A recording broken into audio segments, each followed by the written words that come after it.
Hey guys, we're back here on the Liberty Hour with Izzy. You were just making a point on young people and how they're politically motivated. Go ahead and continue. I'm sorry about that.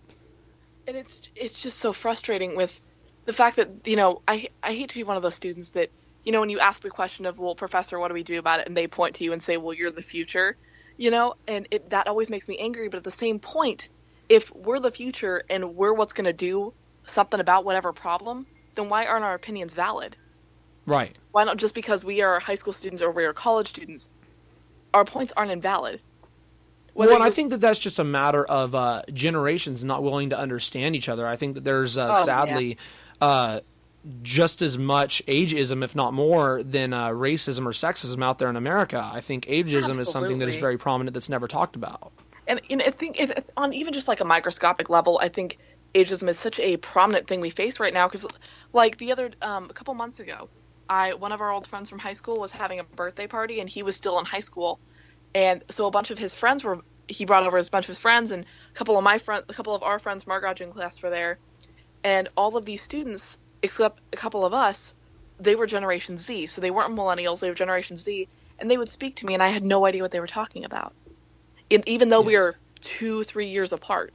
So it's really interesting to even just on a microscopic level of how prominent that is, and then when you get on a macro scale of things, when you're like college students versus 30-year-olds, just the divide there is so fascinating and so frustrating at the same time.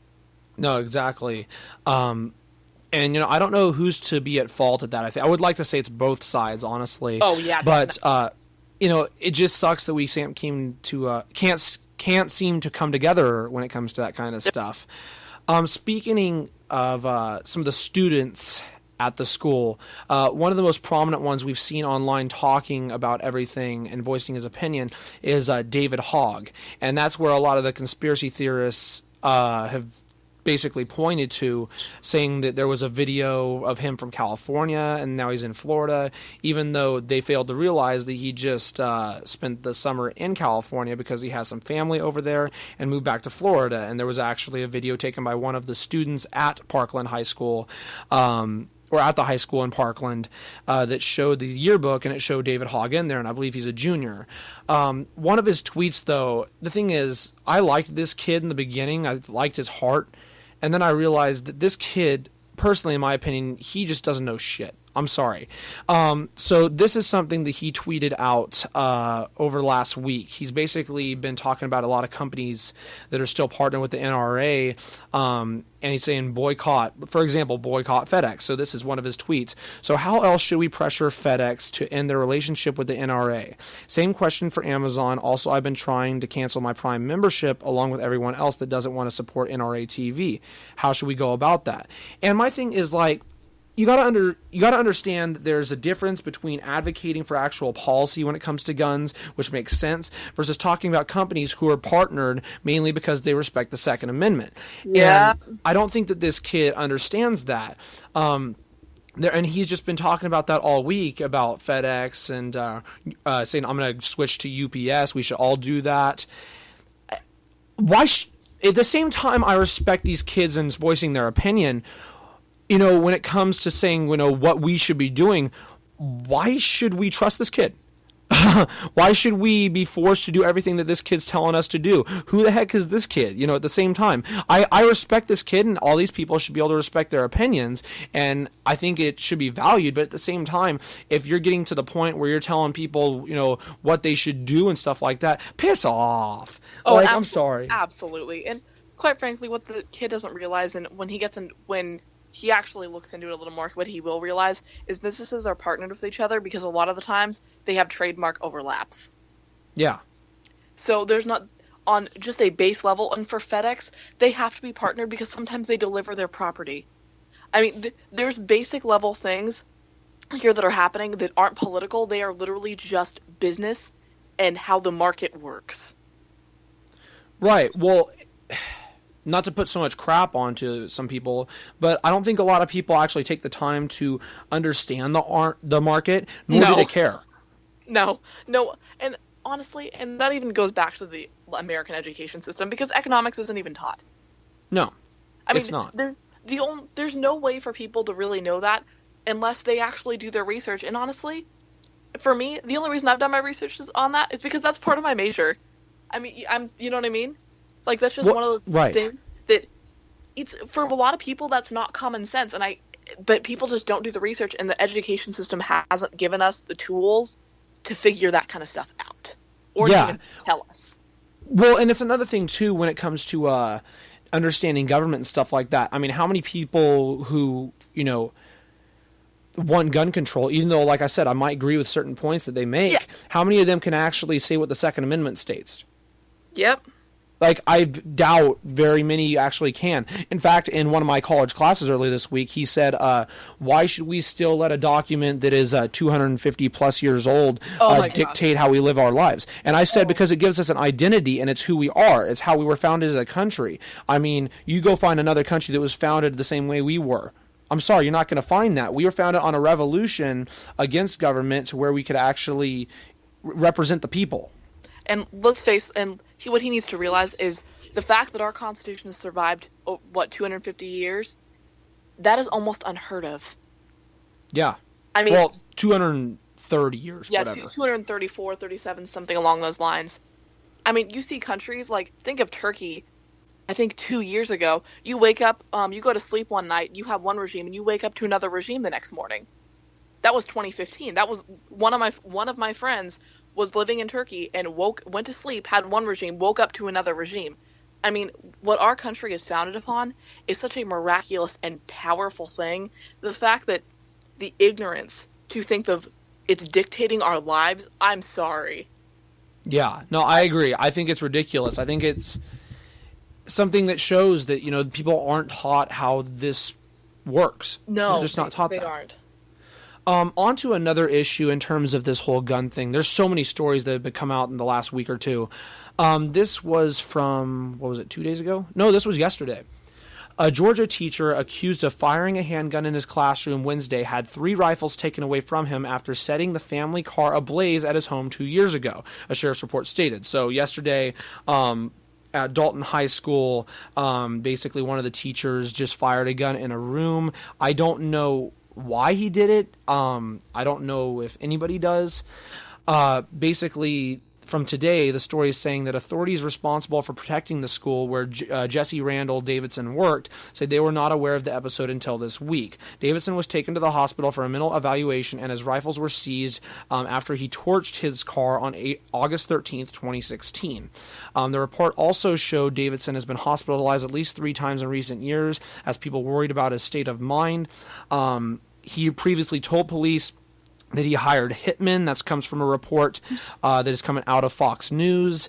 So there's a lot of info on that as well. That was a big story that came out yesterday. And this is surrounding the whole issue of what everybody is saying in terms of arming teachers when it comes to having guns in classrooms and stuff like that. And that's been an interesting debate I've seen a lot of people have. And I wanted to get your take on this story, not just this story, but your thoughts on teachers being able to own guns or what should be done in terms of that issue. So to isolate that story, so I'd definitely be curious as to why he fired the gun, because that could definitely change things. But based on the other information, it does sound like that he does suffer from some kind of mental illness. But again, we don't know exactly what happened in that classroom, so that would be really valuable to know what happened. But with that information alone, that is extremely disconcerting. Yeah. And when it comes to the arming teachers debate, this is something I've been rattling with basically since Trump I've been rattling with this probably since high school, because I remember Dewar talking about this. I don't think, so Trump talked about having the FBI train teachers. On that instance right there, honestly, I don't think the FBI could ever train teachers to handle firearms. I don't think they have the time or the manpower. But do I think teachers should be armed? I rattle with this because I think teachers should be allowed to have their permit carries. You know what I'm referring to. What's it called? Yeah. Because I do know that on campus when we were in high school, there were a couple professors that had pistols in their desks. They had the permit, they had the carry, and I think on that level, that is something that should be encouraged. But at the same time, we do need to recognize that not all teachers should have that ability, because there are instances such as that. So it's really, this is why I've been rattling with it, because on a protection standpoint, I'm like, yes, because I know that at Lincoln High it worked. I know there's a couple of teachers that did have them, but then the instance you just gave me, there's that kind of stuff also makes me afraid for students. Do you know what I mean? Yeah. Well, I've gone back and forth on the issue as well. In terms of what you were saying about the FBI, I mean, I got to do it because, I mean, it makes sense to. I mean, FBI can't even be trusted to protect the students in the Florida case when they would have been capable of doing that. They also, I would put some. Oh, yeah. I'd also put some blame on them for what happened in Orlando because they had multiple conversations with that person who ended up shooting that nightclub in Orlando. And they didn't even have the manpower to prosecute Clinton during Whitewater. I mean, let alone protect students on a campus. Yeah, no, I mean, they're incompetent at doing their job, and they've been for quite some time. In terms of the arming teachers of faculty. Teachers, yeah. I've gone back and forth on that too because I've thought, there are some people I would completely trust having guns in the classroom. Yeah. And I think that obviously regardless of how much you trust the person, they should have to go through training, pass a rigorous background check, absolutely. Concealed carry, all that kind of stuff. You put all those regulations on it. But at the same time, I've kind of thought of it from the perspective of, well, once again, what you're doing there is you're doing increased security still in somewhat, and not just that, but who's going to pay for the guns, and away from all of the financial aspects of all of it, in terms of the logical, moral, or all the ethical aspects of it, you got to think. Even if a teacher passes all of these background checks and everything, doesn't mean that they're going to be the perfect gun owner when it comes to their classroom in terms of protecting their kids. And another thing is, if there ever is a school shooting and a teacher has a gun, because it should be voluntary, it shouldn't be forced upon all teachers, it should be voluntary. Oh, of course not. You would have to hope that gunman comes to that classroom first so you can take care of him. And likely when you have a school that's going to have 50, 60 plus classrooms, I mean, it's basically like you're hoping you hit a bullseye on the dartboard if that gunman's going to that classroom first, which is just not likely going to be the case. So in terms of it's actually going to save more lives, I personally don't buy that. I don't think it would. What I think is the best case scenario, and I'm not even a huge fan of this, but I think that this might possibly help, is if you have a special firearms officer at the school who protects the school and is around the campus. But even in that case, you can't trust that they're going to be able to protect the student or the kids. I mean, you saw the sheriff and the deputy in Parkland. He was a coward at best.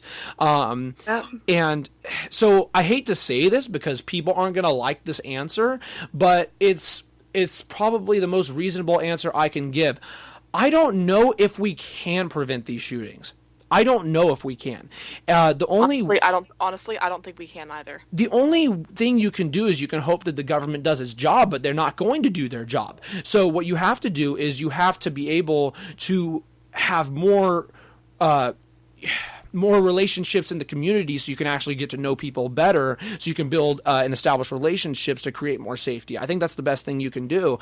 In terms of, preventing the shootings, there's not much you can do about that. I think, because if you do gun control, if you're banning a certain type of gun, okay, criminal... Here's gun control, and I mentioned this last week to Zach when he was on the show, and I wanted to say thank you, Zach, for being on last week. You have a road that's going straight down the center. You have grass with curves around it. The curves that go around it are the criminals. The line in the middle is gun control. People are going to bypass that like they've done with the drug war. Yeah. If drugs are illegal, people have still managed to get drugs. Drug addiction rate is at a higher rate than it was in 1973 when the drug war began. So if you ban a certain type of gun, that doesn't mean that that's going to limit the violence. We might see that in certain countries like Australia and other countries like that, but also you got to factor in the happiness of that country, mental health of that country, stuff like population, stuff like that. I mean, that's something that liberals never want to factor in, and it's very important to the conversation. Yep. And when it comes to the arguments about a security on campus, this is another thing that I've definitely talked about and that you mentioned as well, is the burden on taxpayers. And again, when it comes to saving our students' lives, people are going to be more willing to foot the bill. But at the same notion, is it really going to be worth it? Or is it really going to prevent these shootings like what you said with Parkland, that did nothing? Izzy, you're going to hate me again. I have to end it because it's 15 minutes. We'll be right back, guys. Good.